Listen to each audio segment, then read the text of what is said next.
Yagami Higari, terrifying no matter what universe she's in. Pew pew pew pew. Sugar Master. Run, run, run, run. Welcome to Pelagus, your critically nostalgic analytical tour of the Digimon anime. I'm your host, Jeff Ruberg. This week we're discussing Digimon Adventure 2020, episode 25, Dive to the Next Ocean. And my guest this week is Aster, Digimon fan, music composer, linguist, and translator, my Granblue crewmate, and also known online for her Vocaloid music as Lestrail. How's it going, Aster? Hey, thank you for having me. Yeah, I'm glad to have you on. I've enjoyed following you on Twitter, and you have really smart and thoughtful takes on Digimon, so I was excited to have you on. Thank you for having me. I always wanted to do something like this. I've actually almost been on a podcast before, but that kind of didn't work out. So functionally, this is kind of my first time. Cool. All right, so to introduce you for people in the audience, what's your Digimon origin story? Like, how did you get into Digimon, and which seasons have you seen? And are you into things other than the anime? So this is around mid 2007. This was when Disney Jetix, kind of like on the Toon Disney block, they would play like a single Digimon episode every single day because they were promoting Data Squad or the Savers dub, which was kind of upcoming at the time. So I played one episode per day, and they were just cycling through the series. This was my first time actually paying attention, because before, I remember seeing the Electric Fence episode, like Adventure episode 19 at some point, but I really didn't remember much of it at all, and I didn't think about it because I didn't watch TV a lot when I was a kid. So I accidentally caught 02 episode 13, which is the Dark Ocean episode, Oh, which is quite an episode to get on. But I thought Anjumon is very cool. She's like a magical girl, and I love magical girls and transforming heroes, and I was into Power Rangers too at the time. So anything like Henshin is cool to me. I kept missing episodes because they aired once a day, so I came back at episode 26, which is the first Jogress episode. I'm like, oh, this boy, I guess he was like a villain before, because he's really sad about it now. Oh, they fused! Wow, I missed a lot! It's then, I kind of slowly saw Tamers episode 3. Oh, they're using cards now. Frontier episode 8. Oh, they're turning into the Digimon now. It just finally, I just got so curious. I looked everything up on Wikipedia, binge watched everything up until now on the internet, caught up on Savers too, and then that was my introduction to internet culture with fanfiction, shipping, fandom, what have you not. And then finally, when I started doing Vocaloid music, it became kind of a requirement to interact with the Japanese community quite a bit, so I started learning Japanese.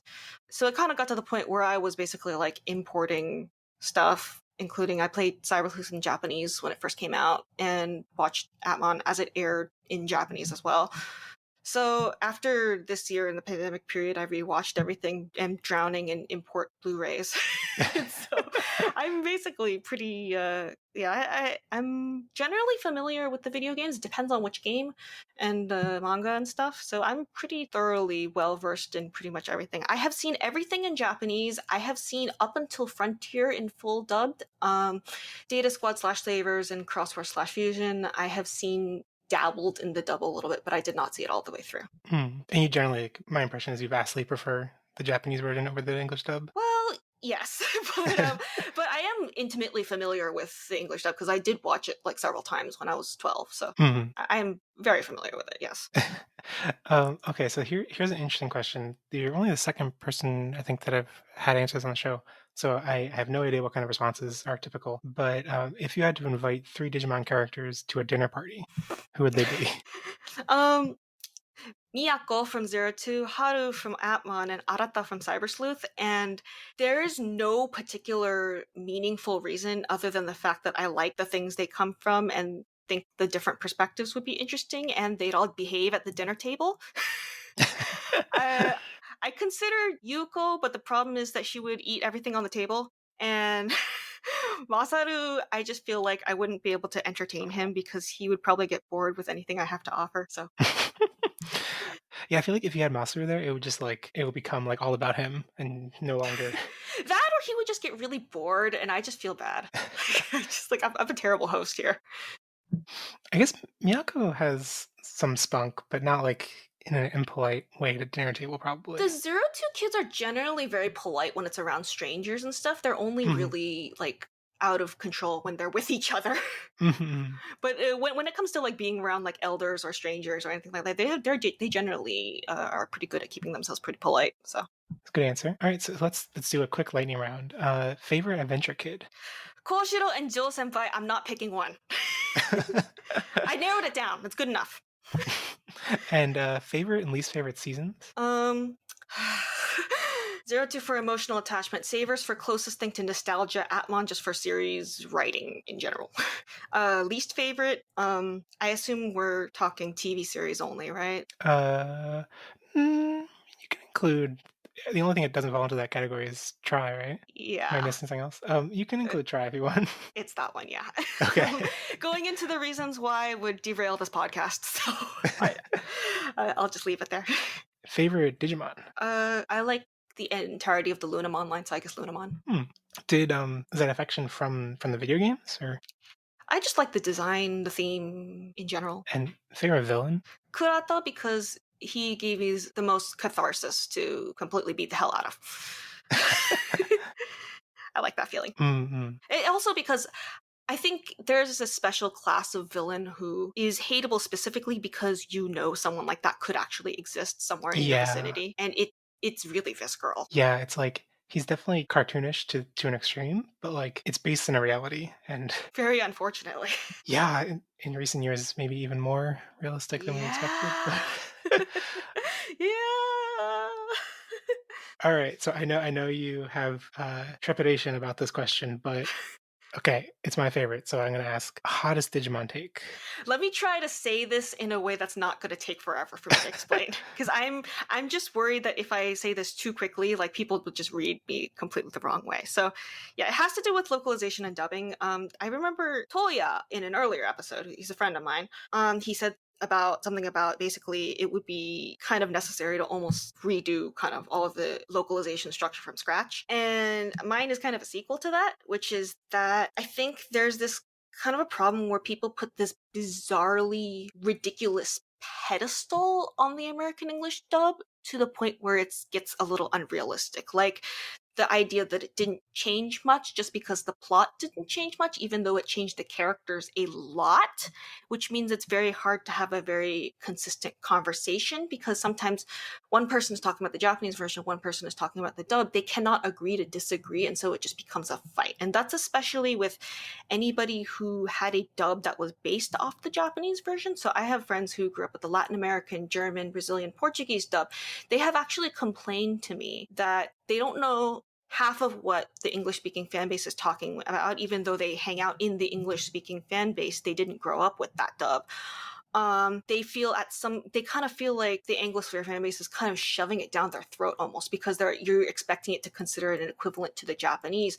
And meanwhile, their own dub, which is their childhood, is quote inferior, unquote. And it's a little kind of like disturbingly ethnocentric in that sense.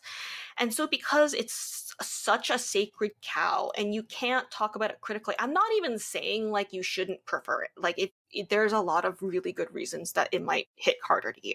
But because you can't even put statements like it changed things or there are some inconsistencies that we shouldn't be keeping like to in this year of our Lord 2020, um, it becomes impossible to really evaluate it critically. And I just think, as someone who is a linguistics major and well, a former linguistics major because I graduated, but someone who's kind of a localization enthusiast, and I look at like franchises who have really cohesive like localization instructions and stuff, I just think we can do better. But because it's such a sacred cow, you can't criticize anything about it, and that makes it difficult. And Japanese version pedestaling is an issue as well. There is the other extreme. I just don't think that means you should just go, there is nothing wrong with this localization whatsoever, and we should just stick to it because that's what we did 20 years ago. Because I think localization improves when you are critical about these things. There you go. No, that was a good answer. I've definitely experienced being on the other side of the issue, I guess, in that Yeah, like I've heard.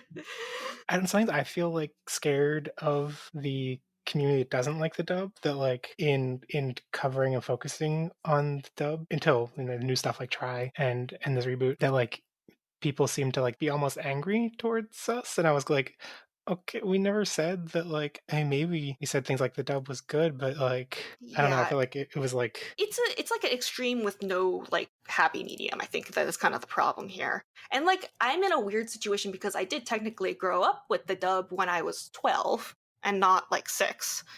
So I have a very different relationship with like quote nostalgia unquote with it that is kind of very different from what other people have experienced. And so sometimes when people say like it's important because it's my childhood, that doesn't resonate with me at all. So yeah. it's I think it's important to take account like different people's perspectives and how they feel about it and just kind of discuss it than just like this is good, this is bad, end of story. Yeah, yeah. I think we could have a whole long discussion about that, and because I think there's you brought up a lot of interesting nuance to it. Because unfortunately, on places like social media, it almost always devolves into anger, Yeah.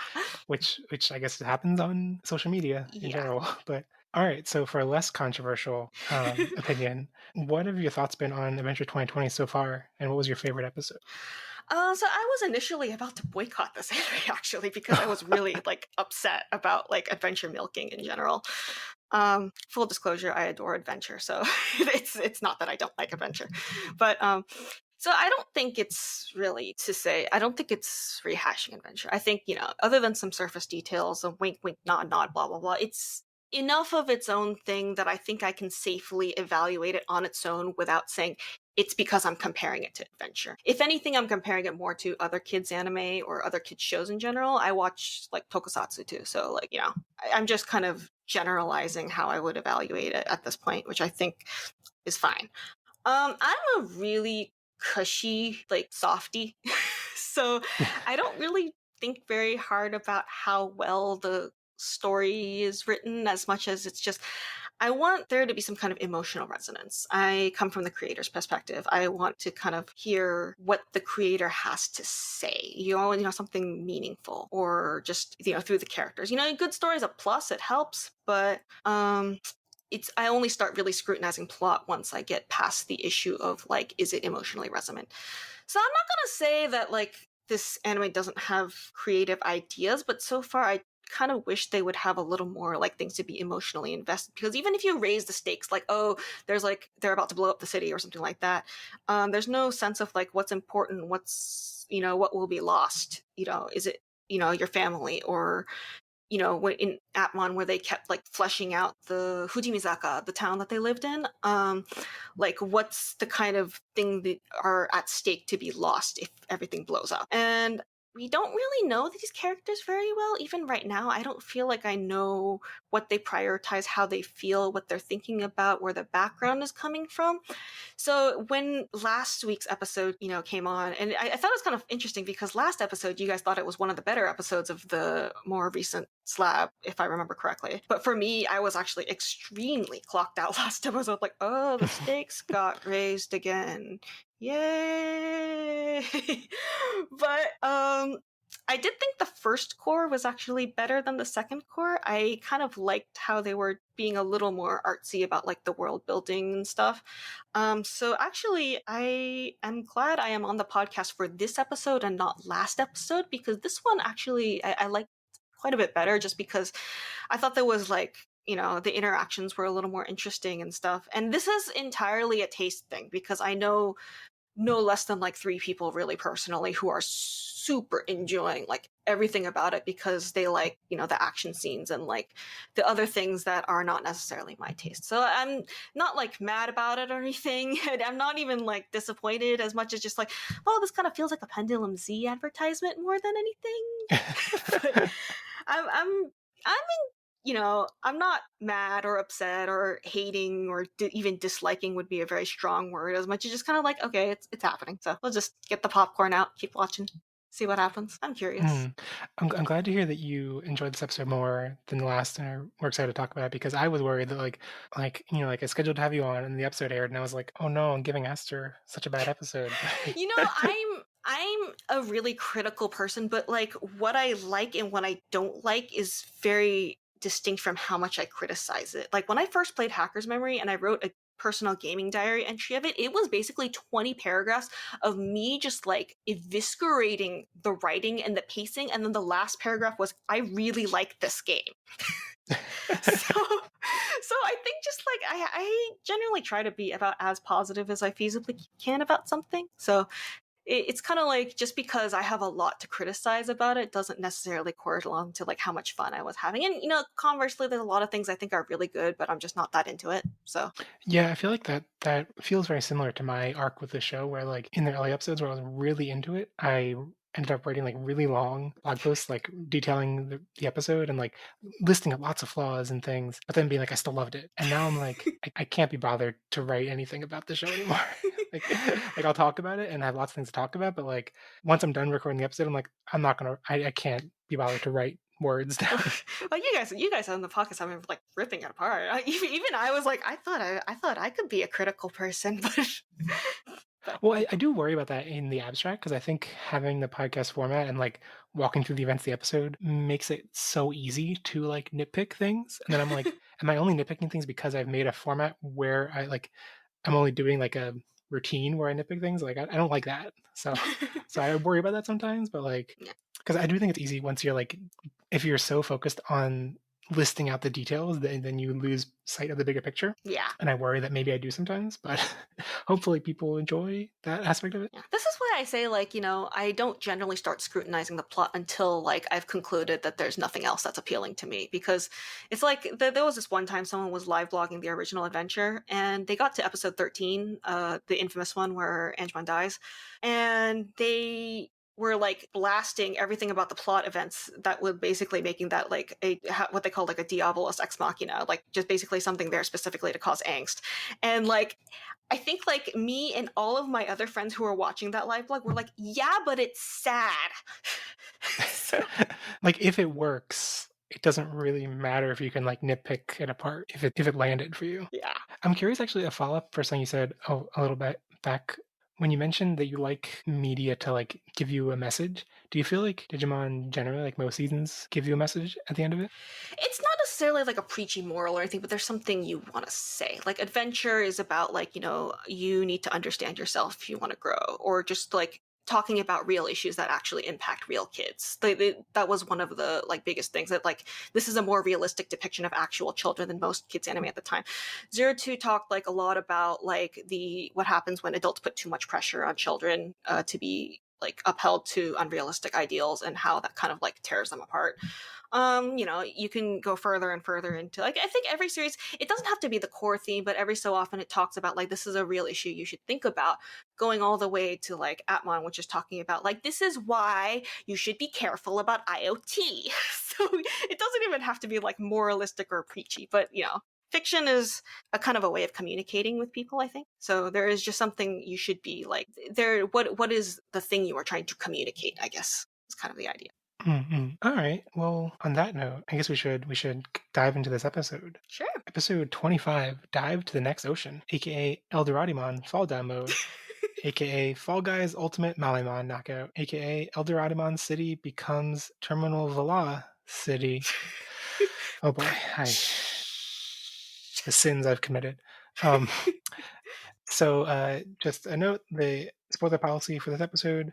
We're going to be talking about everything in the Crunchyroll episode, which includes the title and preview for next week, and also everything from the original adventure is fair game that we might spoil, but we will not talk about titles beyond next week or check synopses for anything that hasn't come out yet. And if we mention spoilers about any other seasons, then we'll Yeah. give you warning. So yeah, Aster, what you've already kind of mentioned your thought of this episode in general, but any other quick impressions? I had to actually watch this episode twice in preparation for this podcast because I am kind of an idiot when it comes to understanding action scenes and what happened in the action scene. So it took me like 2 watches for me to understand what exactly Taiti and Yamato were doing, but I think I figured it out.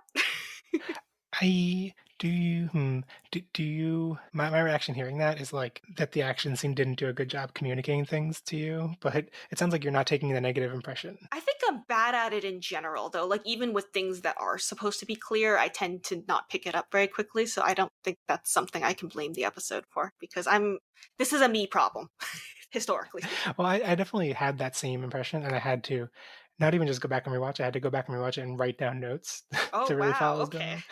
Well, I guess it wasn't just like the action scene towards the end, but also like the like various things like they're falling and then they run into the thing and then there's clouds and there's Mamamon, then they explode, then they are on the rocks, then they explode again, then on the different rocks, and it's like I don't think the episode did a great job of like positioning characters. So I Hmm. was always like, wait, where are they falling? Are they sideways now? Are they not sideways? Like what? I just spatially was confused most of the episode, and then the plan at the end, like once I saw it happen, like once it happened and I knew what they were doing, I was like, okay, that makes some sense, but not much sense. And also before they was clear what was going on, it made so little sense that I was like, what are you doing? Why are you like? There's a point where like Taichi and Yamato run into danger after Yeah. Gabumon and Agumon have told them they're too tired to fight. And so I'm like, okay, these kids are gonna do something on their own. They have a plan they're gonna do on their own. And they're just like, okay, guys, join the battle. It's like they said they were too tired. What are you doing? And they do, and it's fine. It's not a problem. So I'm like, okay. Very, very reckless. I wonder what they thought they were going to do, like when they were going in by themselves. Like, wow, you guys have a lot of faith in your own abilities. Yeah, I was like, okay, because we didn't know the plan at that point. So I was like, okay, they're gonna do something where they maybe like these big balloons, like maybe them as kids can just punch them away or something. But they don't do that. So yeah, so that's generally my impression was I don't know, I guess we'll get into a bunch of other people's thoughts, but I feel like it I'm not disappointed in it being like falling action, literally falling action, after the like climactic battle last week. Especially because we did get some room for character conversations, which I was like, oh great, give us a little bit more of that. Come on, like Yeah, yeah. it was Come on, great. come on, come on. But so it wasn't like, and I know people can like describe this episode as filler and stuff, and I'm like, I don't mind those aspects of it. I just mind the Yeah. like finding it hard to follow what's going on and find the logic so thin. All right, so let's jump into the recap. And so the episode starts off in the digital world. The ground shakes. We see Eldoradimon in a lake now. Hmm. I was definitely confused by this because I thought he was not in water before because they walked up to his head. But then I was like, maybe this is miasma and it's like grown because of the battle. But it didn't quite look like miasma. I was definitely The confused. miasma.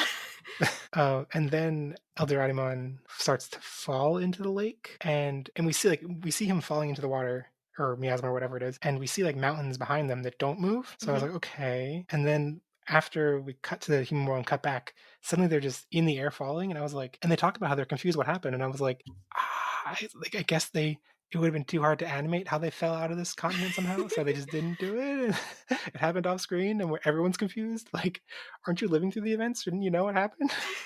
Oh, I don't want to like rag on that too much, but I'm also like, hmm. Again, this is where like I have to admit I'm a bit of an idiot in these regards. So like I wasn't even processing like spatial relationship. I'm just like watching it as it happens. Like, okay, that's happening, that's happening, that's happening. I don't tend to like think about these things very hard. So Yeah, I have to assume that's what they're aiming for, especially for like little kids that like aren't, and maybe they're distracted or like hoping they don't notice that I'm just that. spatially bad. So I mean, and if the target audience is young kids, like I imagine most of them aren't going to complain about this. So, yeah. you know, it's just the adults that will complain.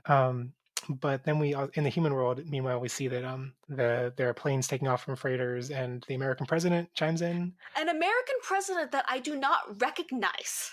Indeed, this is a very different timeline from our current 2020. Okay, we had Obama in two different Digimon series, but but this one they were just like, nah, Wait, what was we're he not in doing that one. aside from Atman? I think there was one in the Hunters actually. Oh, okay. Was he in Atman? I don't remember exactly now that Yeah, I think about it. he wasn't Atmon. I remember my friend was commenting that like he made an amazing accomplishment of getting like a 40-year term or something like that. No, 20-year term. Sorry, but But yeah, I was like, oh, this is like an average of like bland middle-aged white men, I guess. well, I mean, there's no pandemic in their 2020 either, so clearly it's already a different timeline from ours. That's true. That's true. I was. Should I even say this on the air? I was like wondering, like, did they swap out the color of his hair based on the election results? Like, No, I think they were just probably just going like, nah. yeah. Yeah, so then Joe explains that that basically the Strait of Hormuz, probably not pronouncing that correctly, but there's a much more dangerous place to have things crashing into each other than Singapore. So military tension is rising and potentially leading to all-out war. And I just thought it was worth noting that. So looking up the Strait of Hormuz on Wikipedia is, according to Wikipedia, one of the world's most strategically important choke points, and 25% of the world's oil consumption passes through that one strait. So that makes a lot of sense that if you it's Okay, very important. so it tracks. Yeah. Because I just remember the World Tour arc in Zero Two, where they thought they went into the China and India border. And I'm like, are you sure you want to go there? So a little research this time kind of helped, probably. And Mimi is there's some fun dialogue here where Mimi doesn't understand what's the abbreviation AIS, and she thinks it's PTA. PTA. Although, and see now I sound like an idiot because I don't remember that abbreviation they were mentioning, but the way they're describing it does not actually feel like oh, crap. Is it AIS or Yeah, I I? believe it was AIS, yes. Yeah, so it's supposed to be like, like a digital system that supplements radar. So it makes sense that like, okay, they're crashing into each other because maybe their systems aren't showing the Hmm. supplement, but like they still have radar. And I don't know. And then they later refer to it as like the ship's lost control. And I was like, okay, that's something different, but okay. Wave your hands away. Yeah. In the digital world, everyone's falling now. Taichi asks, Taichi is kind of cute here. He's like, so I don't remember the end of the battle. Did we defeat Devamon? Like, did that happen? And Yamato says he can't really explain what happened.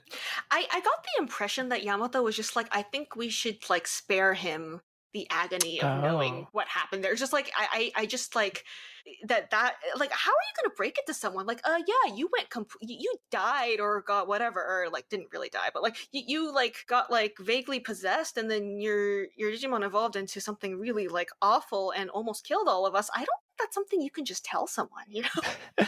although it does seem like it should be strategically, it should be something they know so they avoid. But I guess since it was basically brought on by the miasma and not by their own character actions, I guess it's not a problem.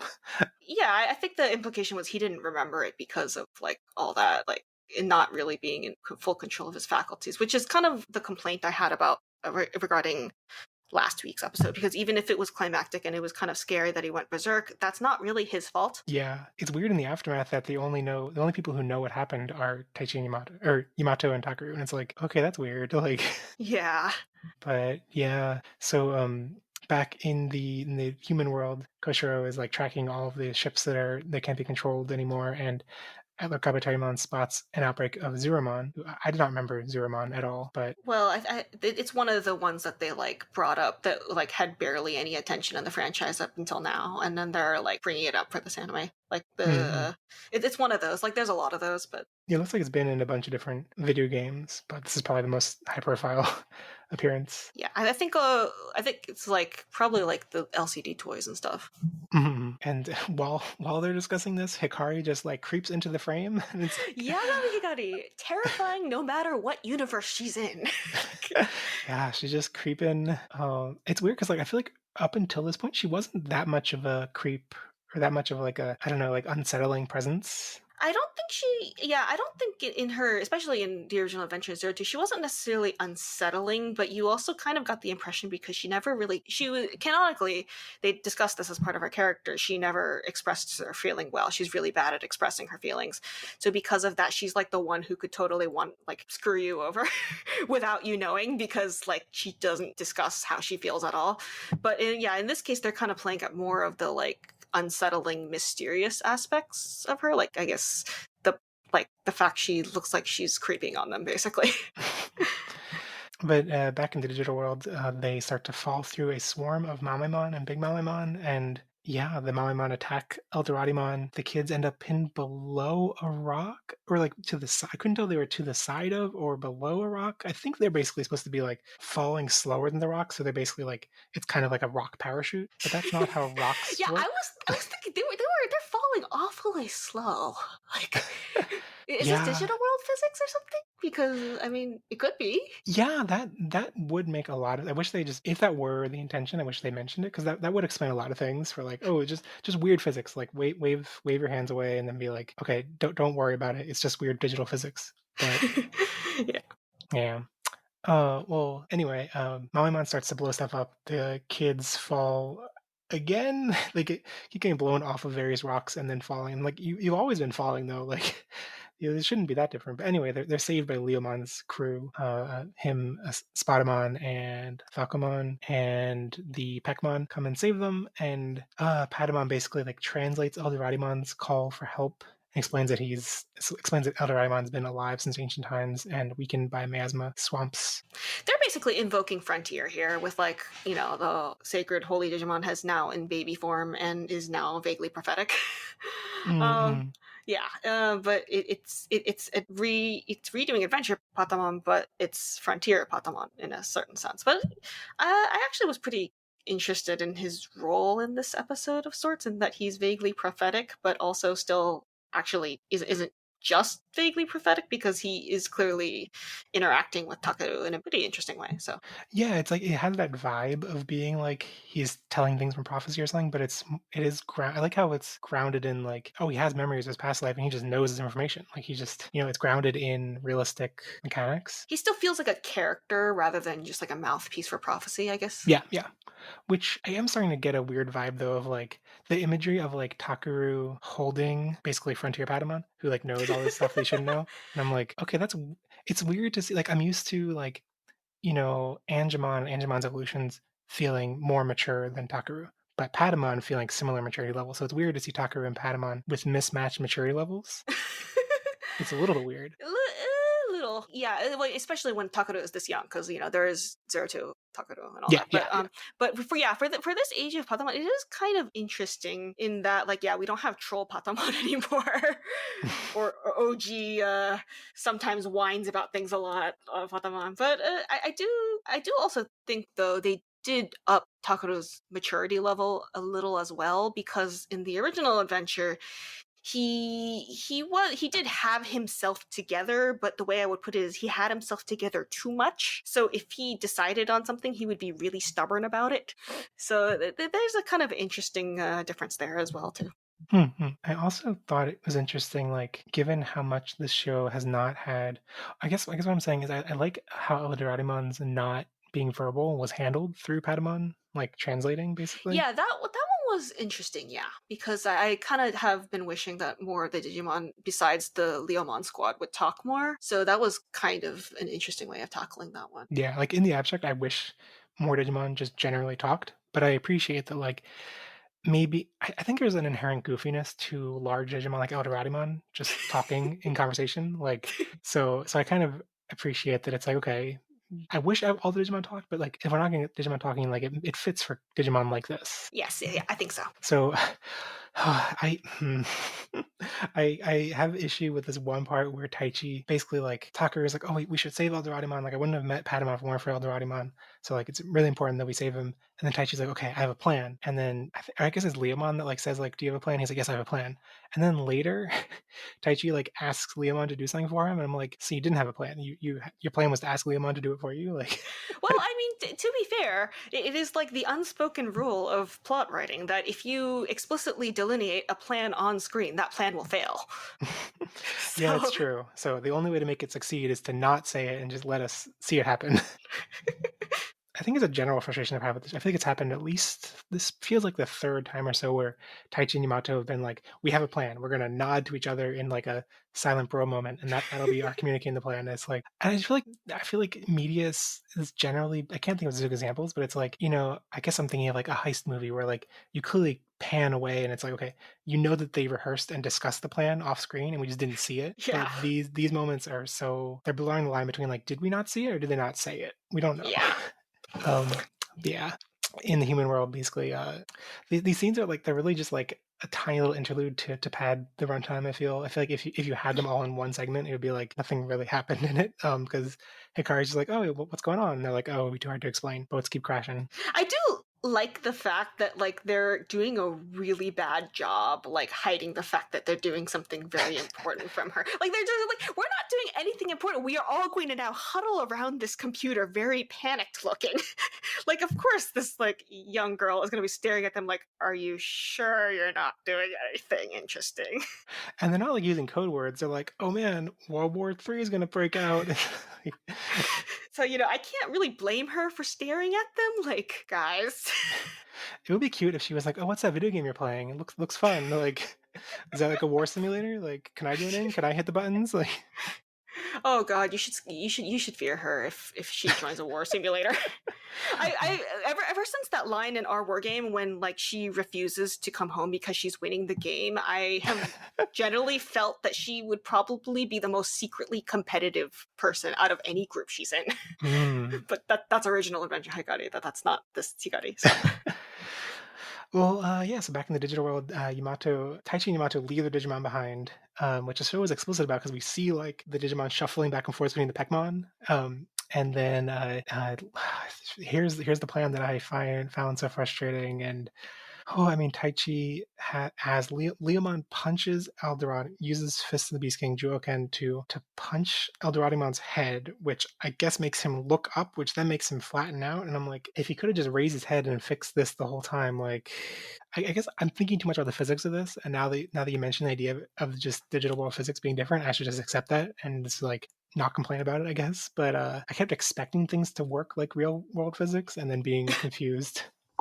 see, I'm not even good at real world physics. So then when you give me something that doesn't adhere to real world physics, I'm even more confused. So I'm just kind of this is one of those things where like I'm not sure whether it's the show or whether it's just me. It might actually just be. Well, I feel like the most egregious is when they're like, we see a shot of Eldoradimon falling and being like inches above the water, and they Mhm. still have like 8 minutes left in the episode. And it's like, uh, or I mean, that's not fair. Maybe like 5 minutes before he actually hits the water. And I was like, he's right above it. And they do mention, like, Tai Chi, I think, says that it's like, oh, we're going to treat this like we are crash landing a broken plane. And I think the storyboarders took that very literally and like, okay, he's going to be a plane now. He's going to like once he's flattened out, he's going to like fly down like a plane and like like basically skim along the water for a while before actually hitting the water. And I was like, that's not how a turtle works. The turtle can't do that. It's not an aerodynamic plane. It doesn't have wings. Like, but I guess in digital world physics, that's okay. Yeah. So Taichi's plan is just to punch the big Mamamon off and then they'll activate balloons under the Eldoradimon and then just commit a little genocide, killing all the big Mamamon once they land. Just a little bit. Oh, because like I don't know. I guess I shouldn't be surprised by them ruthlessly killing Digimon in the show. Like it's been standard for a while. But like the imagery of like I thought maybe they're gonna like playfully bounce and then like they'll be okay. But then it was just like they're all popping and bursting. I was like, no, they're all dead. Yeah, killing morality is really weird because in Adventure they basically did it like practically out of self-defense. Mhm. And this is in every other series, it's like Adventure, self-defense, 02, they actually had a whole debate about this. Tamers, again, that was another like whole morality spiel about all that. Frontier have like the purifying code scanning, so they didn't even need to worry about that one. But in this one, yeah, I'm not sure if this qualifies as self-defense actually. No, like I mean, maybe they could have an argument for like the greater good that like if they hadn't done it, then Eldoradimon would have died and that would have been bad. But Yeah. like it's also like it's so weirdly inconsistent with like do all the Digimon get reborn in this world? I Yeah, guess we so. haven't learned that yet, have we? Yeah, I mean we got like Gabumon explaining how Digiegg or Digitama worked when Angemon died, but that was it. And it was like, is that for all of them? I don't know. Yeah, because we haven't had anything like the Village of Beginnings or anything like that. I Yeah. mean, it has been like a cornerstone of the franchise since the very beginning, including the V Pets. So like I imagine it should apply. Like I think Crosswords is like the only exception. Like it's basically it's there unless you hear otherwise. Yeah, that's what I'm gonna have to assume. But Mhm. then again, do the kids know this? Right, like definitely that moment in when Angemon died, like the fact that Gabumon had to explain it to them, I was like, so clearly they don't know. So they have been killing ruthlessly. Like even if you can explain it now, it's like, Huh. but Okay. yeah, yeah. So basically, okay. As much as I complained about this plan and like didn't love this episode and felt like the like way things were represented and shown was off a lot, I do like when Taichi and Yamato high five at the end. Like that was cute. That was cute. I like I said, I'm kind of a softie for like especially character interactions. Like relationships between characters is actually arguably as important as individual characters in a vacuum too. Mhm. This is probably why I liked episode 8 a lot because that was basically like everybody interacting with each other and bouncing off each other. Oh yeah, Like that was so good. even if you're not super fleshing out the individual characters, I think if you are fleshing out how they bounce off each other, I think 02 especially is very good at this one. Atmon was also really good at this one. But you can kind of get the aura of like the team dynamic, which is also very endearing in its own way. So whenever they do like that high five or like stuff that actually kind of shows a little personality and they interact with each other, I think that helps a lot. Yeah, yeah. That's a good positive note to end on. We also get the Digimon Encyclopedia for Adler Kabuterimon. The encyclopedia is such a meme. It's like the only way I could describe it.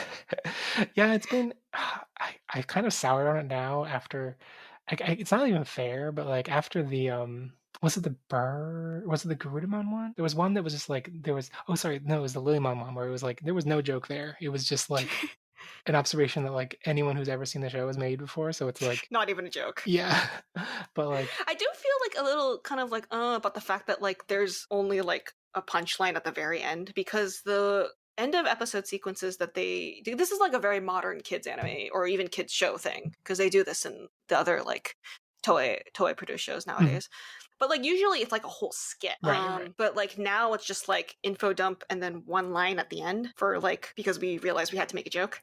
But then again, I'm probably like my friend at the beginning was like, I wish they would have a Digimon Analyzer segment except with Nozawa Masako instead of Hinata Hiroaki. I'm like, yeah, maybe that's a little too much to ask, but also I kind of want it.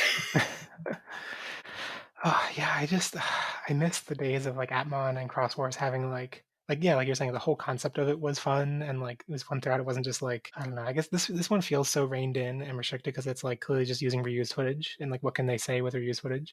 Yeah, I mean, like, I feel like they have to introduce the Digimon in some form, so that's kind of like what they're doing as a result because like the teleops in front are like not gonna cut it. But the yeah, I wish there was like maybe if they had Tentomon come in and bounce off him, that would make it. It would basically become like a bonsai skit. Yeah, like there's tons of potential for that. Like it's weird that I think back on like I think some of the animation for the Cross Wars and Atmon ones. I'm not looking at examples of them right now, but like I feel like they were just like stick figures that like bounced around, and even just that Yeah, little bit like gave it so much fun energy. yeah. So It was basically a bonsai skit yeah. every single time. All right, let's go into 3-word reviews. At Dak and Jackster, falling with style. Wait, did they really say the same thing? I just noticed that. Megadramon 22, falling with style, no comma. um, Leo Sketch, falling the episode. NNN podcast, Fall Guys intensifies. At Empire Will, Mamemon clipboard workout. Clipboard workout. I'm not sure what that is. Because they did like a fist. I was getting like chills of like fascist regimes instead when they all did Oh, the fist okay. bump. I wasn't sure what a clipboard workout actually was. So, Yeah. BG Sophia, let them sleep. Like, is this because of what they were saying at the beginning of like, now we're all tired? I guess and like Or Digimon were like, oh, we're not gonna fight, and then Agumon and then Taichi and Yamato are like, please fight. I'm guessing. I guess, yeah. Bored individual. Weep for Big Mamemon. Rip. Rip. Gonta, unneeded Mamemon massacre, as you were saying, as them just like killing them all. Oh,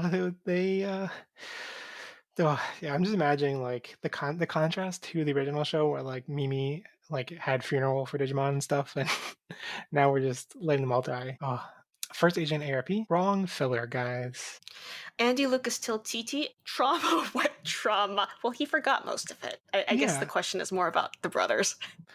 yeah. Taichi and Nagamon are just they got blackout drunk and they're Completely blackout unaffected by the drunk. events, but Wow, that's some strong alcohol in that miasma.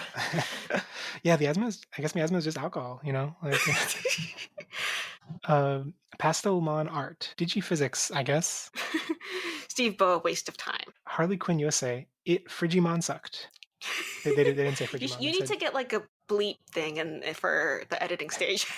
I do have a belief. I usually use Kari's whistle from the dub of the movie. CC Takato. Higari is stalking. Well, yes, she is. Digimon 22, World War D. One footstep Gundam re-entry episode. Yeah, this is where I have to admit I've never seen Gundam yet. I put big emphasis on that yet there. But I haven't seen Gundam, so I don't always quite get what people are talking about when they bring that up. I've only seen the best Gundam, which is Gundam Build Fighters. I've been recommended that a lot, so It's so good, but also it doesn't have.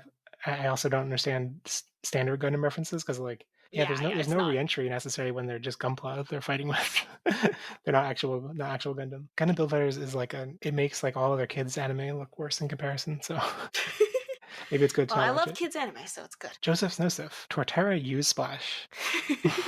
Foxboy93, the breather episode. And Drew Softman, Bowl of Petunias. I did not get this one. I believe this is Hitchhiker's Guide to the Galaxy. Oh. Yeah. All I'm gonna say is this makes about as much sense as you probably think it does. I mean, in context. I mean, Hitchhiker's Guide is kind of like that. So, dot yawning. Cushion reference returns. That's what we've all been asking for. Like, it's The the cushion. only bit of levity. And final one from Mati Flu 08. Finally, characters talking. Yes. Yes. All right, so let's do some listener comments and questions. First off, Rafi the Sky X said, I actually enjoy this episode. Relaxing episode, character moments, they execute their plan with a lot of thought, and overall a solid episode. No Devimon too, so that's neat. No Debbie Vaughn. You know what? I'm just gonna go ahead and say it right now. I am really glad you enjoyed the episode. You know, if you really like it, I know, like, you know, the podcast and maybe pretty much a good chunk of the audience has been super critical. And I know, like, if you really like this series, it probably sucks to see, you know, everyone being really critical about it. And I just want to say, if you are having fun with this series and you are genuinely enjoying every single episode, if you are in the crowd that this appeals to every single one of your tastes, you are awesome and you should keep enjoying it as much as you want. That is how I genuinely feel on this topic. That's well put. One thing I personally struggle with is that I have all those thoughts internally, but I am like too cynical of a person to say such like earnest and sincere things out loud. I feel I have to say it actually because I got a lot of that kind of like Mm, people have like, you know, this is why I try to stop using language like this was bad, or I kind of more skew it to I wasn't a fan of this, I don't like this as much. That doesn't mean I've absolutely cut it out, but I've been kind of trying to cut down on it because, you know, it really does suck to like constantly have to be told that, like, quote, reminded, unquote, how much the thing you like sucks every time you try to bring it up. This especially happened to me a lot, liking Zero Two and Savers. They're mm. really, really, really, really common punching bags. Frontier fans get it a lot too. And it sucks, and I don't really think you need to have a good reason to like what you do, or even conversely, you don't need a good reason to dislike what you're not a big fan of, even if it's like the best written thing in the world. If it's not your thing, you know, you shouldn't be told it's like your fault for not appreciating it, kind of like that kind of thing. So, you know, even things that I like, I feel really sad when I see people like being condescending about it. Like, you know, even as a fan of Atmon, I personally feel it's very underrated, but I know there are people who are truly, genuinely like condescending about it to the point where I'm sure they have turned multiple people off it because of how like rude they are, which really sucks when for a series that is so much about like the most important thing is kindness. And like there's like, you know, the anti-adventure crowd, which is like, you know, I'm tired of adventure milking as much as a lot of people are, but also I think it's a good series. so so it's like you don't need to be mean about it. So I genuinely kind of feel that, like, because I've had things ruined for me before because of how its fans would sometimes get about it, and I've had things that I feel like I had to constantly apologize for liking it because of how people would again have to quote remind unquote me that it's bad. And in the end I decided like I am not going to be that. So I kind of feel like that's something that really needs to be said. Yeah, like especially if you have like a favorite character, a favorite series, and that just like is the punching bag, and like Yeah. yeah, that's like really frustrating to. You have to understand that, you know, people have different tastes, people have different backgrounds, what they like, what they don't like, what they get attached to. And that's kind of like, if you can get past that like level of understanding that you are going to agree to disagree, and that the important part is to not invalidate how they feel about it. If you can get past that, you can disagree on so many things. And like Toya and I met because we had an argument over Cyber Sleuth's ending. We still haven't figured that one out yet too, but we're still friends. So Yeah, that I saw you tweet about that the other day, and it reminded me of one person that I met on Twitter, and like since then I've like met up in person with several times. And actually, like, at some point, I was like scrolling, like I searched through to see when we first met, and found a conversation we had like years before I thought we had met, and it was actually like a heated argument where like we were calling each other names and like cursing each other out. And I was like, oh wow.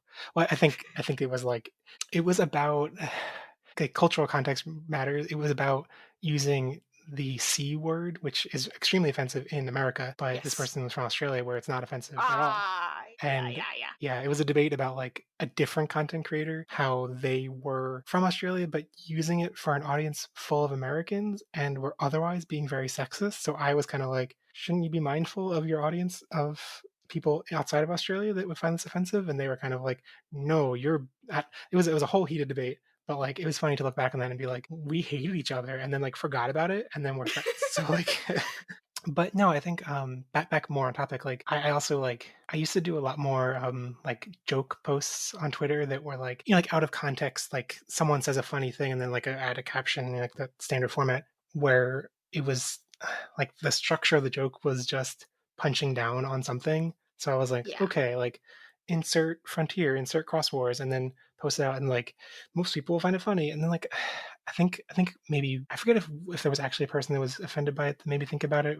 I think there was. And I was just like, I think I tried to clarify that, like, these aren't my actual thoughts. Like, I don't actually mean this. Like, it's just a joke. Yeah. But then I realized, like, why put that negative energy into the atmosphere Yeah. anyway? Like, there's no, if the point of a joke, if the only thing that gets across is like, blank sucks, then like, why put that energy out into the world? So, And like yeah. this is kind of why I didn't want to go too much into detail about like the least favorite series thing because I Mhm. I kind of don't want to. I know there are people who really like it, and I don't want to make them feel bad. I will say though, I part of my personal experience with that also very much has to do with people who were part of like the crowd who were going like, you just don't appreciate it, you just don't like, you're just salty because X Y Z, and like that kind of soured it a lot for me. So again, like I am very much trying to not be that person. I always find myself torn because like I just generally like I enjoy the process of criticism and like and kind of trying to just deconstruct why things do or don't work. Right. So Yeah, I do so too. yeah. That's why I criticize things for 20 paragraphs and say I like the game. Yeah, and I hope people can engage with that and enjoy it even if they genuinely love the thing that is getting ragged on potentially. But Yeah. I also totally understand, like I don't follow anyone who's like who can't listen to something because it has a negative, like has a different perspective in their own, like Right. yeah. So yeah, I guess that's all to say. To like totally agree. Like I'm happy people are enjoying this episode. Let's go to the next question, next comment. So Thousand Lion said, "I'm very happy with the direction the story is taking, where Akari is joining the other group. I think it's a smart idea to independently develop Akari and Takeru's importance by showing them off separately. But can we please focus on Izzy's group next week?" So yeah, I'm gonna chip in. I definitely agree. I would like to get we've seen a lot of the Taiti Yamato Takeru group, so like to see more of the other would be really the other group would be really nice right now. I also do kind of like the idea of splitting the two up for like one per group. I am just worried that Hikari is going to end up saying as little as Takaru has been saying this whole time. Yeah, yeah. I don't really know anything about them. You know, I don't really know the circumstances behind the Takaishita divorce yet. So, Yeah, that's like such a basic fundamental thing that I guess it took a while for them to really get into it in the original show, didn't it? but they started off like in episode 3, like Yeah. we don't get to see each other much, so like Mhm. and then like by the time, yeah, it is gonna be, it was until like episode 30 something when they finally started getting into like the actual details behind what happened. But But yeah, I feel like Yamato in this show hasn't even I don't know if he's explained to anyone that like he's explained to people that Takeru is in Tokyo was in Tokyo and he was concerned for his safety, but I don't think he explained that he does not live in Tokyo yeah. and doesn't get to see him much. So yeah, yeah, I totally agree. Like it's interesting to have Akari be in a separate group, but like this second group is like I guess like if I'm being really optimistic, I'm hoping that they're gonna get a similar like the focus is gonna flip at some point. It's gonna be like an Yeah. arc of them doing stuff with Taichi, Yamato, and Takeru being like the background. Very optimistic. Yeah, I doubt it's actually really going to happen. So, um, at NNN podcast said, I always have problems following where the characters are located at any given moment. In today's episode, I had totally forgotten that they fought Devimon on Eldoradimon's back, mostly because the latter one was shown last like 2 episodes ago. And that's an yeah. I feel like I only remembered they were on Eldoradimon's back because I don't even remember what triggered it when like Devimon's castle got like wiped away. I was like, is Eldorado okay? And I was wondering about that for episodes until they finally, in the preview last week when they showed this, I was like, oh, I guess he's okay. Yeah, I've mentioned, you know, being spatially challenged, but I will say the main reason I remembered that they were on Eldoradimon's back is because I just have a very strong attachment to Eldoradimon because I'm a Sabers fan. Hmm. So like the first time I saw him, I was like, "Oh, it's that turtle from Sabers. I haven't seen you in a while," and then it never left my head. Yeah, yeah. It was a cool concept in Savers. was really cool. Jahi Johnson said, to continue a question from last week, Gen Urobuchi, I think, would be a nice choice to write for Digimon. The best example for what he could do with a long-running show for children would be Kamen Rider Game. Is that how it's pronounced? Gaim? Gaim. Gaim? It's actually Gaimu. It's written in kanji, but they Uh, stylized it as like Gaim. and they conclude he could provide a nice shake-up. So I'm gonna say something as someone who is also a Kamen Rider fan. um, Yeah, I'm curious of your perspective. yeah. So I think a lot of people like conflate like Urobuchi with like super dark, awful like writing where everything like goes wrong. But the thing is, part of this is a little unfair because he is mainly known for this because of two things. One is Fate Zero, the other is Madoka. But Fate Zero is a prequel to Fate Stay Night, which by nature already defined by Nasu's writing, not Urobuchi's, that everything is going to go wrong. Right, you can't like fault him for Yeah. them getting to the same point that was where it had to go. Right. Urobuchi's contributions to the story were actually primarily Waver and Ryder, who are the two of the most idealistic characters in that series. Oh wow, yeah, And it's so much like positivity and hope. yeah, so So Gaim is basically Urobuchi's love letter to Kamen Rider Ryuki. He is he is a huge fan of tokusatsu. And he really likes he actually likes some of the most, for lack of a better other term, chuny stuff.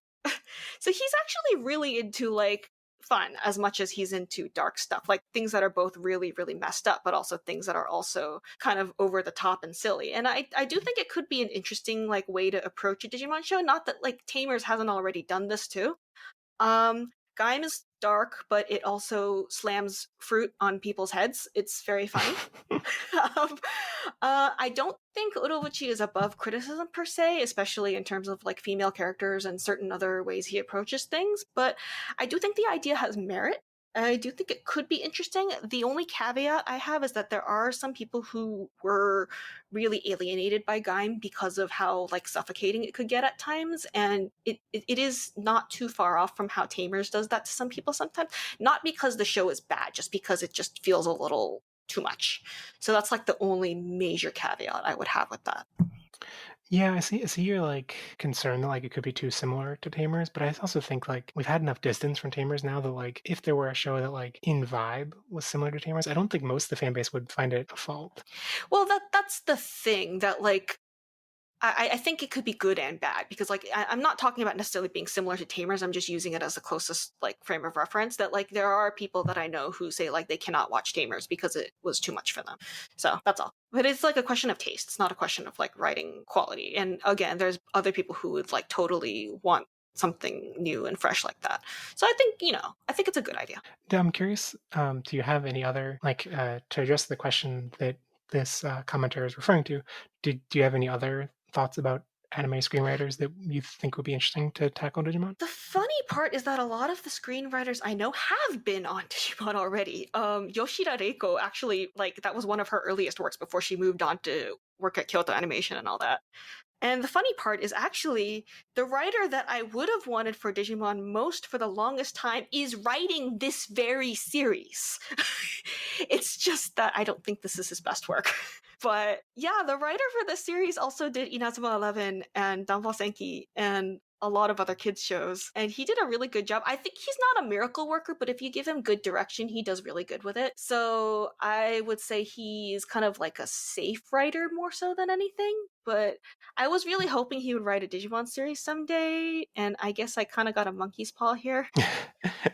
Yeah, I mean, I don't think even for as many issues as I personally have with this show, like I wouldn't put those at the foot of the screenwriter or the series composition No. person because like it's clearly the goal of the series. Creative work, is a ton of moving parts. The series has a ton of Crosswars staff, so it has a lot of things in common with Crosswars as a result. It has the screenwriter, it has the producer, and how much control the producer or the director has varies per series, even.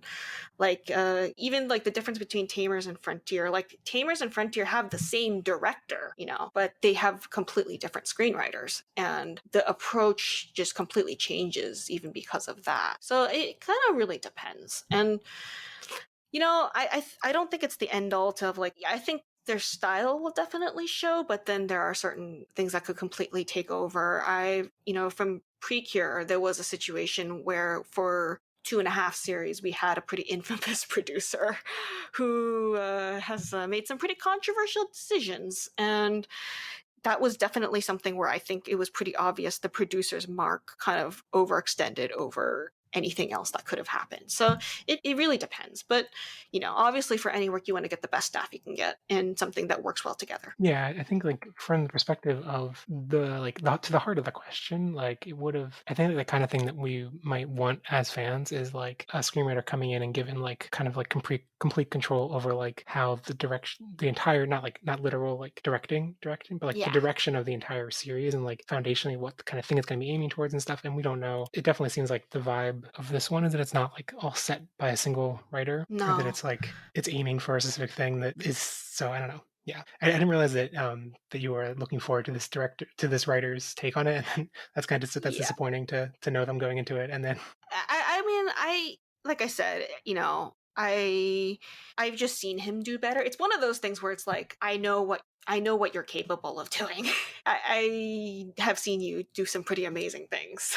Reiko Yoshida didn't do. Did she do series composition for original? She didn't do series composition, but she did all four of the first 4 movies. Okay. And she did several key episodes for several Digimon series, I think including Cross Wars. I was looking on Wikipedia, and Wikipedia just says script, and I was like, script of what? Of the whole show, or just an episode? No. Wasn't that, even when you talk about like series composition, Zero to infamously had 2 series composers, and generally speaking, I think like the division was like the villains went to Yoshimura and then like the protagonist went to Maekawa. But like I've seen a Precure series which was written by Maekawa, but actually I've seen 2 series. I've seen one Precure series and one Sentai series, and Maekawa wrote both of them as the series composer, and one of them has a dead ringer for Daisuke and Ken's arc, specifically Ken's, and one of them is like the protagonist is literally just Daisuke. so I mean, like there are times when like you can see the influence of their own writing style, but at the same time you can kind of feel like it wasn't as clean of a split of like this person only writes this thing as you might think. All right, so next question from Joseph Snosif, and they asked, I loved the energy of this episode. What landmass do you think they're headed to? Wherever I hope they see some dark spires. I mean, it's a continent, right? So probably it's gonna have some computer name. Like what computer names have we not like used yet? Like desktop continent? Maybe like tablet? Well, so some kind of like insert something here continent is what I'm guessing.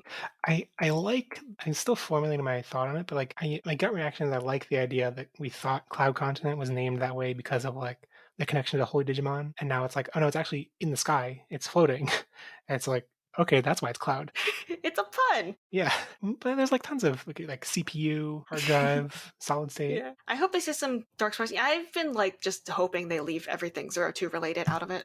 It's just like I think it's just like it's complicated enough as it is without bringing that kind of thing into it. Like I love my kids, don't get me wrong, but I've been kind of like hoping that they kind of don't get involved just because I think that it's complicated enough as it is without them. Also because the most famous thing that Ichijoji Ken is known for that would most likely be referenced or rehashed is not something I want to see him go through again. If you know what I mean. Do you mean his brother? No, just to him having that entire like okay, like the entire arc, the entire villain spiel. I don't think he wants to go through that again. I don't think I want him to go through that again. Okay, so Megademon22 asked, do you think Matt and Gabumon are going to have an arc where they mistrust Tai and Agumon's evolutions? Or will they drop this plot point faster than Eldoradimon dropped out of the sky? Also, what is the terminal velocity of Eldoradimon? I think it was pretty clear that they understood that it was like miasma and that like Taichi and Agumon didn't really have full control of their faculties. Yeah. Like I said earlier, like I kind of interpreted it as like, I don't know if everyone saw it this way, but like I interpreted it as Yamato just kind of like wanting to spare him like the knowledge of what he just did. So yeah, like I initially read it as more like personally not fully understanding what happened and also like being bogged down in like, oh, we're in the middle of an action sequence, I'll tell you later. But I think I really like your take on it, and I think that's now my I've adopted that. I think it's kind of both really. Like I'm pretty sure he was probably like genuinely confused, like what the hell just happened. But I did kind of get that vibe of just like you're better off not knowing. Yeah, like I think you maybe could take the impression from the episode that like he isn't telling, like he's withholding information because he's like worried about him or like scared of him. But yeah, I think he's just like, Yeah. I don't want to worry you. Like it's fine now, so you don't need to be concerned about it. Yeah. Terminal velocity, it has been so many years since I took physics, but it seems to be slower than the Well, I usual. mean, if we're following what's actually like their vertical velocity drops to zero essentially because they're floating above the water for a while. Eventually, yes. It doesn't make any sense. So we can't apply our understanding of physics. The physics of this are too advanced for us to understand. Next question from Leo Sketch. There were small details in the animation I appreciated, such as Tai having to grab his goggles after they almost fly off his head. But I feel the story took a nosedive this episode. Haha. What do you think? So I did also notice like the Tai Chi like playing with his goggles and like the other little like characterization things. I also in general thought like the animation was better than some of the other prior episodes, and like not that I really hold it to too high a standard, especially coming from other toy series and especially the original Adventure, but yeah, I think story wise, I completely understand why people kind of see it as like a filler or like a stall episode. But again, like it had the little things that I also kind of appreciated a lot more than the last episode. So it's a question of taste, really. I think it was like that moment where Tai Chi, his goggles almost fly off, was a nice little animation detail. I feel like the impression I get from the episode, there's a lot of moments of them because of the nature of like them sitting on a rock or like falling and like being pressed up against the rock or whatever, where like there were a lot of scenes where they weren't actually moving much aside from their hair flapping in the wind. So like they probably were able to reallocate resources to add in fun little moments like his goggles almost flying off. Yeah, there was that moment with like Takeru and Patamon were also pretty cute, or like that one with like Yamato grabbing Patamon was actually kind of cute. I actually thought that was kind of endearing. I liked when Patamon did his, I forget the attack name is called, but where he like fills up his little bubble and gets all big, and like I was like, is he gonna knock everyone off the Pekmon? Like in general, I haven't had a lot to personally fault about like the production values. Like I said, I'm very spatially challenged, so that kind of thing I don't really track. But like in terms of like the animation, it's actually kind of an improvement over most of the previous series. It's like the scoring is actually really good. I actually have a lot of pretty good things to say about like the general use of like leitmotif and like scoring. This is my musician nerd talking again, but I think the use of like be the winners in Extreme Fight in like the right places is actually very well timed, and be the winners, it was actually kind of nice to see that one return again. I think that's a good one for like the hype atmosphere. It kind of gets the atmosphere up going, so it was kind of nice to hear that again.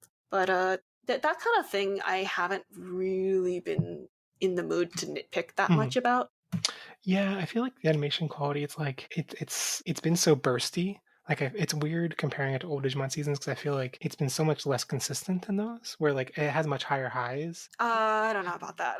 Like Adventure was also really variable. Like sometimes you would have like some really good ones, and then you would have ones where like the infamous one where like Biomon's beak is she literally has two beaks at once, and that stays on the screen for like a whole like 5 seconds. Yeah, maybe it's more that like in HD and like with like really clean visuals and stuff, those the like lows stand out more, so it feels more evident. And I think it has higher highs too, because like I don't think Adventure really had any major like high points of animation except maybe 21. Yeah, and just the fact that they're able to like articulate the Digimon doing things in battle is, I think, is worth the extra animation quality. So next question from Andy Lucas TT, and he asked, taking on board what was said last episode of the podcast, I felt this episode actually worked a lot better than the last, mainly because it wasn't trying to be something it's not. It was a fun spectacle of problem solving with the kids helping the digital world and its inhabitants.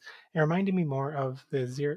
Sorry, I'm stumbling on reading this because I'm like, well, they helped an inhabitant and killed a bunch of others. But sorry, finish reading your comment. It reminded me more of Zero Two with the rebuild the digital world arc than anything in Adventure 99. Do you guys feel the same? Honestly, I'm surprised at the Twitter rating for this episode compared to the last. I guess people expected more of a direct follow-up. So I'm just gonna like skip over the first half of that question because we kind of talked about like pretty much everything, which episode better. But I will say about the 02 and the rebuild the digital world thing, one thing I kind of felt about both Adventure and 02, this was one thing that they had like very much in common, was that when they talked about like digital world societies, they actually talked about societies like restaurant or village or like people actually living like lives, like how the well in the Pyokomon village works. And we haven't really gotten that. We've generally gotten that from Adventure, Zero Two, Tamers, Frontier, Cross Wars. Sabers didn't have as much of it, but it still had. Actually, no, Sabers had a lot of it when you take into account like the Yggdrasil worship and all that. And so I feel like it's kind of hard to make a comparison because, like you said, they've just mostly been showing up and they kill a lot of them. So Yeah, like I get the general vibe that like they're trying to help Eldoradimon, and like Eldoradimon's very important, so they put in a lot of effort to save him. Like I get that that is the same kind of positive vibe as trying to help the digital world, but yeah, yeah, it doesn't have any. Like I think I've generally been kind of negative and critical of the kind of world building they're describing. Like other than in Adventure and the rest of the seasons, we got like an insight into like here's a restaurant, here's a town, here's a city, and I was always kind of like frustrated that like it didn't feel like those things ever connected much aside from maybe Frontier. It was like okay, here's a random restaurant, but like how does this restaurant fit into like is there an economy? Is there like a world of people that actually go to this restaurant? Like why would you go to this restaurant in the middle of nowhere? But I did feel like an Adventure in Zero Two, particularly that was actually part of the point. It was like everything was like a little absurd, a little mm, disjointed. Nothing really fit together. It's like phone boxes in the right. middle of the beach. You don't question it. It's just like Uh-huh. weird and bizarre, and it doesn't make sense. And that's actually the That point. makes sense. That was kind of my feeling. Yeah, for other ones, it's a little more like more inclined to question. Crosswires was like really big on like world building in a sense. Mm-hmm. So that's kind of like something you probably want to like scrutinize a little closer because they were talking so much about like livelihoods and the zones. That's true. Yeah, it's been too long since I've seen Crosswords. I should give that, especially that angle of it, another shot. But yeah, in comparison to this show, it's like there's not even anything to criticize about that. So it's just like empty and sad. But I'm still holding out hope that like we'll get more of that because I feel like I don't know. I mean, like we're with that band of Leomon and his friends. So I'm like maybe that'll lead to them going to some kind of society. Yeah, I mean it's good too that we have some recurring Digimon characters so that we kind of understand that there's like a thing, I guess. Yeah. I just want to see like them go home where they live. But I guess now at this point Yeah. they've completely left their own continent and Well, they're part of the resistance, so I guess they don't really have a home. well they were protecting oh what was the Digimon whose name I forgot, Bearmon and Namon. Yeah, but when you're part of the resistance, you gotta go I guess places. so, huh? And, well, I mean there's no Devimon to resist anymore, so I guess they're Okay, I guess that's true. but yeah. So last question from Creator Prime was what would be a good way to pass the time as you fall from the sky for hours? So, falling is actually my number one phobia. Oh, Not heights, but falling. So it's like I can climb, I can be on top of a cliff, but if I'm clinging to the side of a cliff, I actually like massively freak out. mm. So I am pretty sure that if I were falling in the sky for hours, I would just be so mentally full of panic that I would not be able to process a single other thing. But they were falling so slowly, I'm not sure that would apply. Yeah, they're falling slow enough that like Taichi's goggles actually fly off his hair, and he still grabs them. So I guess the good way to pass the time as you fall from the sky for hours is how to get yourself to stop falling. My first thought was like I'm sitting here with a pile of the Crosswords manga that I've been intrigued to read because of Moon Millennium Mode, and then I'm like, oh, well, I haven't even read Tamer, or I haven't even read V-Tamer, and so I'm like, oh, maybe I would read, but then I was like, how would you hold a book while you're falling? The pages would be flying up everywhere. So that's probably not a good Well, idea. V-Tamer's on Kindle. Yeah, that's true. I think I do have the digital version. All right. Before we give a rating to this episode, do you have any other thoughts? Any concluding words about this episode? Despite the fact that we have basically just railed on this episode for a very long period of time, if you still enjoyed it anyway, please continue to enjoy it. Yeah, and I think like even as much as I like am frustrated by it, it's still a fun time to watch. It's still a fun time to talk about it, and I hope it's fun to listen, even if you like it more than we or I did. So I come from the creator's perspective, and the first thing I think of, like pretty much anything, is what kind of fan work can I make out of this? So. I'm just thinking like, oh, I like the relationship between Taichi and Yamato, but then this is giving us too much Taichi and Yamato. But Well, they need a little more tension, Like it's good if you're like happy and getting along all the time, but sometimes you need to bicker a little bit. yeah. Just a little. A healthy amount, not like, really bad, but just like a little. All right, so if you had to rate this episode out of 5 giant falling turtles, how would you rate it? Probably maybe like a 3, something like that. Hmm. Because it was like enjoyable to actually watch, honestly, even though that with like all the stuff that like kind of bothered us. It was reasonable enough. I guess maybe just because like we came out of like 8 episodes of like it just increasingly getting more and more intense. I don't think it's a bad thing to have a filler at this kind of time. So I'm just like, yeah, it's good. I think I think my going into this episode, I would have given it two out of five giant fallen turtles. But I think your optimism has like elevated that to like a 2.5. Good. I think I was undervaluing like how much of a like a positive fun vibe it gave. Yeah, I think that's very important, honestly. And do you have an MVP? Patamon. Mm, He's cute and he gave some very important information and he's trying his best. So that's all I really need. I wish I could vote for Dark Knightmon, but he had literally no appearance. I want him to come back. I miss him. I'm gonna give it to Leomon because I appreciate how he was like, Taichi, you have a plan, right? And then Taichi was like, yes, I totally do. And Leomon was like, okay, and then totally didn't have a plan. But he's the only adult in the room, and he's still Yeah. hot, so You know what? I'm gonna agree that like other than Patamon, that I would probably give it to him. Yeah. And his time on this earth is limited, so Well, either that or they're like going to like deliberately like put as many death flags as they can on him and then not do it. It's gonna be one of those things. I would, yeah, I want that would be really fun to lean into, like just put us on the edge of our feet every episode. And I mean, like I feel like they've almost veered too far away from that. Like Yeah. watching the preview for next Unfortunately. episode, my boyfriend was like, "Oh, do you think he's gonna die next episode?" And I was like, "He can't. Like it's Mega Digimon, no way. Like it's too low stakes. Like Yeah, it's got to be climactic. yeah, like Devimon could have done it, but well, I guess on a pessimistic note, they and actually tweeted this graph recently. I've been charting the Twitter polls about the episode ratings, and Mm. it's sad to see this one drop so much from last week. And it's also sad to see in the chart how many like triangle like people being medium, then excited, then disappointed. There's so many I triangles. expected 8 to be popular, but I'm surprised that so many people seem to agree with me on that.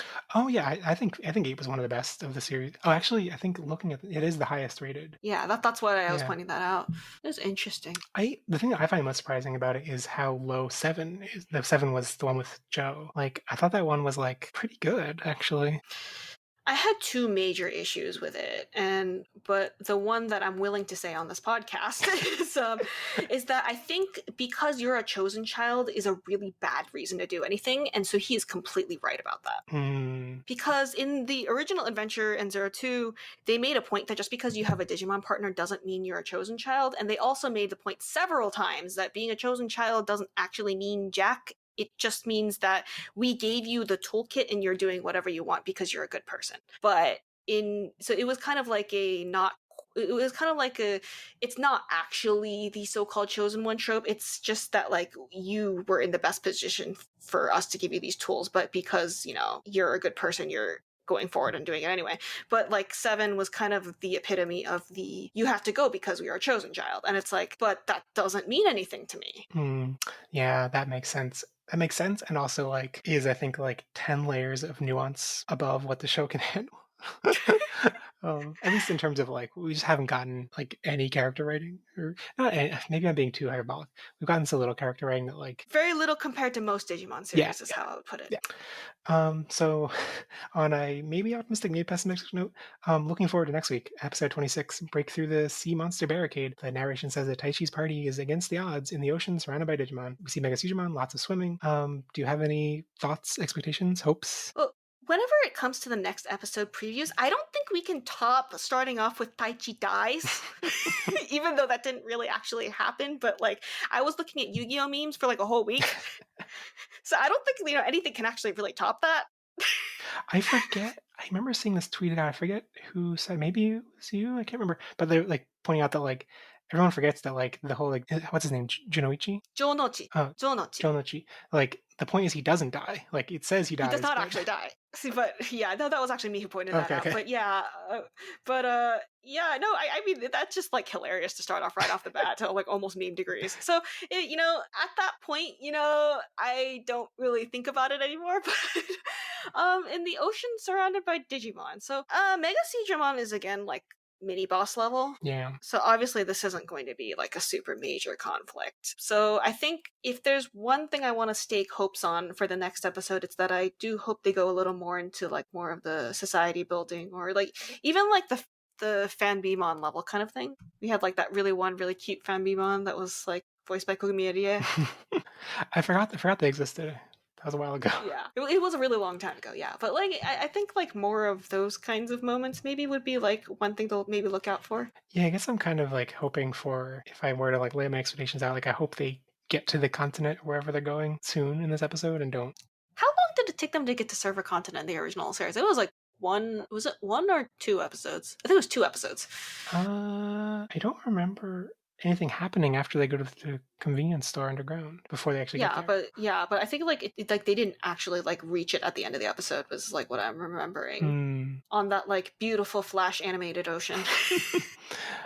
Huh, yeah, I can't remember how long it actually took. But yeah, I don't know. It's I feel like I generally don't like water levels of video games or water levels of Digimon, so I'm not particularly Oh thrilled. goodness. But at least it's different. We're getting different settings. It is so. a little different.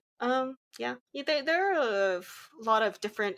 For the sake of their action choreography, there's also a lot of different ideas they can use for that. Yeah, and also just like counting the days where they get reunited, because I mean, although I do like the Hikari getting development with the other kids, like I want to see that through line. It would be interesting to see her like be integrated with them. I mean, I think pretty much everyone agrees at this point that like Hikari is like the number one thing to be looking out for at this point. Yeah, it's so. I feel like with Patamon, we had enough like things to get. Like they were dropping references to Holy Digimon and all that stuff, so we were like wondering how it was going to connect to him. But I feel like we've gotten so little that could be connected to her at this point. We're getting a new ending theme upcoming, right? And you know, like the second one introduced Takaru and Patamon, so I'm guessing like the third one will probably have her and Tailmon in it. Are we getting a new opening as well? Or did I make that up? No, we're not getting a new opening. We're just getting a new ending. Oh. Or at least if we are getting a new opening, it's not been announced. So. That's a bummer. I think I must have misinterpreted the news about the new ending as new opening, so I was getting really hyped for that. Well, we'll see. But yeah.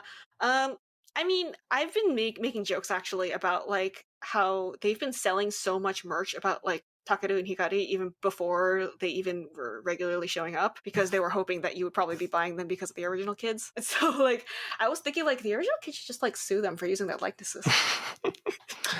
I think that's as good a note as any to end on. So yeah, so thank you for listening. That brings us to the end of the show. Last week's Digiprompt was in honor of Metal Greymon's evolution troubles. Evolution troubles. Well, he got blackout drunk. It happens to all of us. So, in honor of Metal Greymon's evolution troubles, what Digimon from any Digimon story would you want to see receive a dark/corrupted evolution, and what would trigger it? And my favorite response came in from @Dak and Jackster, and they said, Omnimon's Wart D, whatever the circumstances of his creation, for example, Tai and Matt having to force a fusion or maybe a miasma infection, the B team having to defeat their own deranged ally would be both dramatic and vindicating. Yeah, you know what? That's a cool idea. I hadn't, like, that to me would feel like the ultimate payoff of us being frustrated by the focus on Taichi and Yamato if the other kids have to take them down. Like also the Omegamon spam, like I'm in the camp that kind of feels he's overused. So yeah. I didn't feel like he was underused until this series, and now I'm like, he's been overused so much that he isn't a big deal anymore. So okay, move on. So honorable mentions, Andy Lucas TT said Magnamon when I think this response was just to troll me in particular, because they said Magnamon when Kari has doubts about her marriage to Davis. I don't know Daisuke well. I only know Davis, and yeah. Davis and Kari. Yeah, I know the difference. It's okay. Yeah, Davis and Kari is anyway. And Leo Sketch also said Gatomon to Lady Devamon upon realizing that she's been written out of the show, which she should. Well, I mean, she still has a chance. I don't. That's true. We still have more than half the show left, so. Yeah, I mean, we're like almost exactly at the halfway mark, assuming a 4-core. So Are you assuming that, or are you going based on? I am assuming that because the only thing that said otherwise has now been proven to be misleading. Oh, really? There's been like evidence about it? Well, no, because it came from the same document that said the Survive was still coming this year. Oh. So like I think we can all kind of safely assume that document is not reliable. So I'm just gonna assume a 4-core unless told otherwise, because usually these series are 4-core. So. Yeah, that makes sense. Yeah, so this week's Digiprompt is, in honor of Mamemon, Zuramon, and the new Hyrule Warriors game, what Digimon would you want to see appear in Adventure 2020 as an endless swarm, and how would the main characters The main mercilessly character kill all of them? mercilessly kill all of them. So we're playing Digimon Muso basically. Yeah. Oh God. So send your Digiprompt responses and general feedback to podages@gmail.com, podages on Twitter, or in the episode comments on our website, podages.com. If this is your first episode, you can subscribe on YouTube, Spotify, or in traditional podcast apps. And if you want to support the podcast, share it with your friends who will help you crash land a giant turtle and won't complain when your plan involves a little bit of genocide. And please leave a review on Apple Podcasts. It really helps out. I am Jefflin Jeff on Twitter. You can also check out my general anime podcast, Love It a Wee Bit. So Aster, thank you so much for coming on. Thank you for having me. If people want to find more of your presence online, where can they find you? Twitter @ListJL is generally where I just keep everything in one place and general usage in public. So yeah, thank you everyone for listening, and I'll be back with another guest next week to talk about episode 26, Break Through the Sea Monster Barricade. Bye! Bye! And remember, never stop Digivolving.